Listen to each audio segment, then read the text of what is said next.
24. Bless you, Ineng. 24. Dahil naka-gold ka naman ngayon. Medyo ano, ito.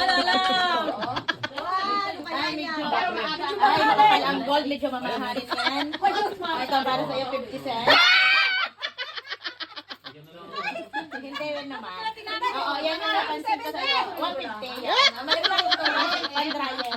Anong area line? Kakawat. Awaan ka ng Diyos. Hindi kayo mag-aasawa sa darating na panahon. Yes! Dahil maganda ang pelikula. Ito ang para sa iyo. Yan. Ay, huwag magkalawin yan. Hindi kasali ako. Medyo... Okay. May 2 euro ka na yung dalala ko. Hindi ka pa nakakapaglaba. Hindi ka pa nagpapasalamat. Ano sabi? No, wala ka pa pasalamat. Ganyan. Sa lahat na namas ko, ikaw na hirit. Lumayos ka na. Walang hirit dito. Masama ang hirit. Taong-taong ka hirit.